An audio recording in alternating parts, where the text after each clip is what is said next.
Assalamualaikum warahmatullahi wabarakatuh. Perkenalkan, nama saya Nurul Syahidah. Saya dari kelas 2D. Di sini saya membahas tentang peradaban peradaban pada masa Khalifah Ali bin Abi Thalib.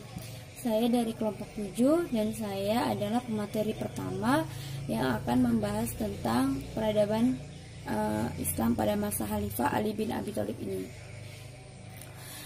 Dan saya akan membahas tentang kehidupan Ali bin Abi Thalib. Yang pertama adalah nama Ali bin Abi Thalib itu merupakan nama yang diberikan oleh ayahnya, yaitu Abu Thalib. Sedangkan nama yang diberikan oleh ibunya yaitu adalah Asad. Karena Asad adalah nama yang kenangan dari nama bapaknya yang bernama Asad bin Hashim. Berarti itu adalah nama kakek beliau, yaitu Ali bin Abi Thalib. Ali juga merupakan anak paman Rasulullah SAW yang bertemu dengan nasabnya beliau dengan kakeknya pertama, yaitu Abdul Muthalib bin Hashim. Ibunya bernama Fatimah binti Sa'ad bin Hashim. Ibu Sayyidina Ali merupakan salah satu wanita dari golongan Bani Hashim yang masuk Islam dan hijrah. Berkenaan dengan kelahiran Ali bin Abi Thalib ini, terdapat beberapa perbedaan pendapat, yaitu pertama dari Hasan Al-Basri yang menyatakan bahwa Ali bin Abi Thalib ini dilahirkan pada tanggal 15 atau 16 tahun sebelum kenabian. Sedangkan Abdul Ishaq berpendapat bahwa Ali ini dilahirkan pada tanggal 10 sebelum kenabian Nabi Muhammad SAW, dan pendapat ini juga diperkuat oleh Ibnu Hajar. Seperti itu. Ada berbagai julukan yang diberikan oleh Rasulullah, yaitu diantaranya adalah kepada Ali bin Abi Thalib, yaitu nama dari julukan Ali bin Abi Thalib itu adalah Abu Turab. Yang pertama adalah Abu Turab karena katanya itu dulu itu Rasulullah SAW suatu ketika melihat Ali bin Abi Thalib itu tertidur di masjid dan sarungnya itu terlepas dari badannya sehingga badannya itu berlumuran dengan debu. Jadi Abu Turab itu artinya adalah bapak debu. Dan kedua adalah Abdul Hasan karena Ali bin Abi Thalib merupakan bapak dari Hasan, yaitu anak yang paling pertama dari Ali bin Abi Thalib. Merupakan seorang pejuang yang gagah berani, zuhud serta ulum. Ali bin Abi Thalib juga merupakan Khalifah Rasyidin yang keempat dan seorang yang pengumpul Al-Quran lalu dibacakan kepada Rasulullah SAW. Ali bin Abi Thalib merupakan seorang yang kuat imannya dan beliau tidak pernah menyembah berhala sejak kecil. Ali bin Abi Thalib itu sering mengikuti perang seperti perang Badar, perang Uhud bersama Rasulullah SAW. Tapi ia tidak mengikuti perang, yaitu perang Tabuk, kecuali perang Tabuk. Ali bin Abi Thalib memerintah menjadi khalifah selama 6 tahun, dan pada masa pemerintahannya itu sering terjadi konflik dan huru-hara serta pemberontakan. Ali bin Abi Thalib wafat pada usia 63 tahun pada tanggal 20 Ramadan 40 Hijriah. Sekian presentasi dari saya. Wassalamualaikum warahmatullahi wabarakatuh. Bismillahirrahmanirrahim. Assalamualaikum warahmatullahi wabarakatuh. Perkenalkan, nama saya Nurul Hafizah, NIM 11901186. Baik, di sini saya akan mempresentasikan hasil makalah kami dari kelompok 7, yaitu yang berjudul Peradaban Islam pada masa kekhalifahan Ali bin Abi Thalib. Baik, saya akan mempresentasikan dari bagian B, yaitu peran Ali bin Abi Thalib dalam kemajuan Islam. Peran Ali bin Abi Thalib dalam kemajuan Islam itu ada 4, yaitu yang pertama Perang Badar Kubra dan peranan Ali, yang kedua Perang Uhud, yang ketiga Perang Khandaq atau Azhad dan kecerdasan Ali, yang keempat Perang Kibar dan keberanian Ali. Baik, yang pertama yaitu Perang Badar Kubra dan peranan Ali. Pada bulan Ramadan tahun 2 Hijriah terjadi Perang Badar Kubra. Perang tersebut adalah pertarungan sengit yang menentukan perjalanan umat Islam dan dakwah Islam serta mengubah sejarah manusia. Nah, yang kedua yaitu Perang Uhud. Nah, Perang Uhud, Bukhari meriwayatkan dari Sahal bin Sa'ad. Saat itu ditanya tentang luka Rasulullah Sallallahu Alaihi Wasallam, maka berkatalah dia, "Demi Allah, aku tidak tahu siapa yang mencuci luka Rasulullah Sallallahu Alaihi Wasallam, siapa yang menuangkan airnya, dan dengan apa beliau diobati." Berkata Fatimah binti Rasulullah Sallallahu Alaihi Wasallam, "Dialah yang mencuci luka beliau dan Ali yang menuangkan airnya." Ketika Fatimah melihat darah yang keluar bertambah banyak, dia mengambil potongan tikar dan dia membakarnya, lalu menempelkannya pada Rasulullah Sallallahu Alaihi Wasallam. Dengan begitu, darah beliau berhenti mengucur. Ibnu Katsir berkata, Ali mengikuti perang Uhud. Dialah orang yang mencuci luka di wajah Rasulullah Sallallahu Alaihi Wasallam. Nah, yaitu bagian 3, Perang Khandaq atau Azhad dan kecerdasan Ali. Pada pertempuran ini, terkait kecerdasan Ali yang sangat mengagumkan untuk pertama kalinya, kaum muslimin menggali khandak atau parit atas usulan dari Salman Al-Farisi di lembah yang berada di sebelah barat laut di Madinah. Di sini yang terbuka dan ditakutkan menjadi tempat musuh menyerang. Khandak tersebut menjadi penghalang antara kaum muslimin dan kaum Quraisy beserta Ghatafan yang jumlahnya mencapai 10.000 pasukan. Pasukan berkuda Quraisy bersegera memacu kuda mereka ke arah kaum muslimin hingga sampai di khandak atau parit mereka berhenti. Nah, yang keempat yaitu Perang Kibar dan keberanian Ali.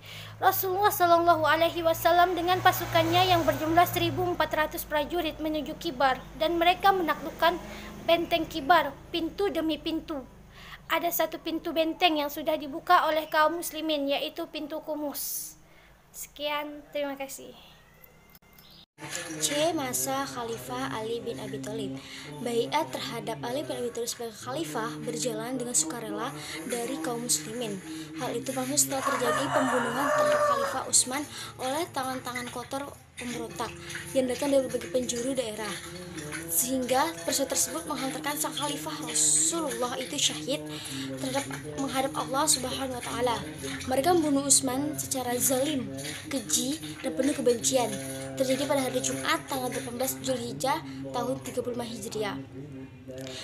Ketika itu terjadi pengelompokan masyarakat pada satu bagian kaum pemberontak, membuat perkumpulan di bagian lain orang-orang muhajirin dan ansor, membuat suatu kelompok pula, termasuk tabi'in dan kota Madinah.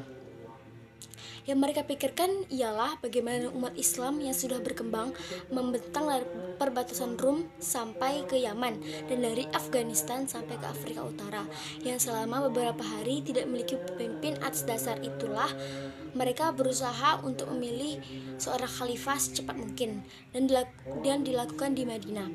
Karena kita itu satu-satunya yang menjadi ibu kota Islam, di sana juga tinggal Al-Halil wal Al-Aqda, semacam dewan perwakilan yang berhak memilih melakukan baiat kepada seorang khalifah. Karena kondisi yang sangat genting, tidak mungkin meminta pendapat dari daerah dan provinsi yang bertebaran di seluruh negeri. Keadaan yang sangat berbahaya ini memerlukan pengangkatan seorang pemimpin yang layak dengan segera untuk menghindari perpecahan dan kehancuran dan yang mengancam keutuhan negara. Pada waktu itu ada 4 orang sahabat Nabi Shallallahu Alaihi Wasallam. Dari 6 yang dipilih Umar sebelum wafat, yaitu Ali bin Abi Thalib, Talha, Zubair, dan Sa'ad bin Abi Waqqas. Dari berbagai segi, Ali dianggap yang paling utama dalam menetapkan Ali sebagai tokoh. Dalam sebuah pertemuan pemusyawaratan Abdurrahman bin Auf menetapkan Ali sebagai tokoh yang paling dipercaya oleh umat setelah Utsman bin Affan. Ada 3 benih kericuhan yang ada ketika Sayyidina Ali memulai jabatan khalifahnya, dan ketika ia memulai pemerintahannya pada saat di ibu kota Madinah masih ada sekitar 2.000 kaum pembangkang. Tiba-tiba Tiba-tiba Talha dan Zubair didampingi beberapa orang sahabat yang lain mendatangi dan berkata kepadanya, "Kami telah memberikan baiat kami terhadap Anda demi melaksanakan hukum atas kaum penjahat. Maka laksanakan hal itu terhadap orang-orang yang telah membunuh Utsman." Ali menjawab, "Wahai saudara-saudaraku, bukannya aku tidak mengetahui apa yang kalian ketahui. Tapi apa yang dapat aku lakukan dengan suatu kelompok yang memiliki kekuatan atas kita, sedangkan kita tidak memiliki kekuatan atas mereka. Itulah kondisi yang terjadi sekitar pengangkatan Ali bin Abi Thalib. Kondisi-kondisi itu ternyata menjadi batu pengganggu yang sangat rumit dan sulit bagi Ali dalam menjalankan pemerintahan." Assalamualaikum warahmatullahi wabarakatuh. Saya Kausar Nabi akan menjelaskan sedikit mengenai dinamika pemerintahan Khalifah Ali bin Abi Thalib. Sebagaimana yang kita ketahui, memang banyak dinamika yang terjadi pada masa beliau, seperti perang Jamal, tepatnya terjadi pada tahun 36 Hijriah atau Desember 656 Masehi, antara Ali dan istri Nabi SAW, Aisyah, yang berakhir dengan perdamaian. Karena sebabnya juga sama yang menuntut darah Utsman bin Affan. Sebenarnya dalam jalannya peperangan, mereka diduga oleh pihak membunuh Utsman agar membunuh Utsman tersebut aman, sehingga sempat terjadi kecam dalam dua belah pihak, walaupun akhirnya berdamai. Dinamika yang lain antara lain adalah perang Siffin yang terjadi di bulan Zulqa'dah 36 Hijriah atau bulan April 657 Masehi. Mengepalai 50.000 orang, Ali berbaris menuju Syria. Mendengar hal ini, mengumpulkan tentaranya dan kedua angkatannya, Muawiyah juga mengumpulkan tentaranya dan bertemu di Siffin. Maka perang ini dengan perang Siffin, yakni tempat yang terletak di tepi sungai Efrat, arah tenggara Aleppo dan barat laut Homs. Ali telah mengalami pengalaman pahit. Dia mengeluarkan perintah agar jangan mendahului penyerangan. Dia juga menginginkan suatu penyelesaian damai yang dicapai melalui perundingan. Akibatnya untuk beberapa hari pertama, tak sesuatu pun yang sungguh-sungguh terjadi. Ali mengirimkan 3 orang kepala Muawiyah.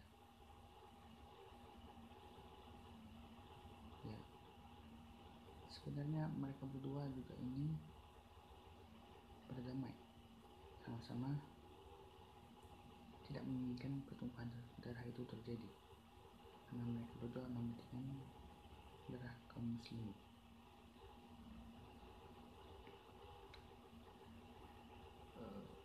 Peperangan terjadi karena Muawiyah menuntut darah Utsman bin Affan agar Ali terlebih dahulu menemukan pembunuh Utsman bin Affan. Pada akhirnya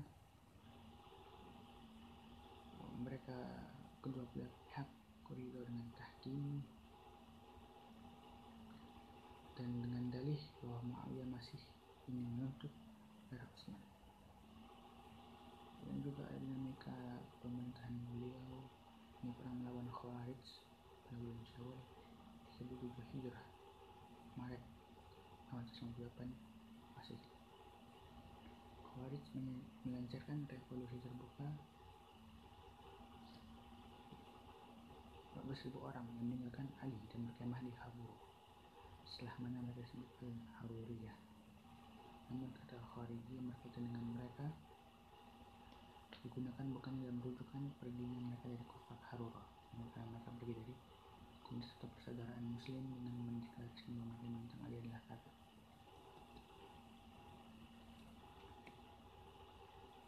Akhirnya ketika bulan Muharram lewat, pertempuran dimulai lagi. Sekali lagi Ali mengumumkan bahwa wajib bagi manusia untuk tunduk kepada khalifah. Dalam hal ini dikatakan setelah perang kecil-kecilan yang datang masalahnya pada 11 Safar 37 Hijriah. Mungkin dari saya, mohon maaf jika kekurangan.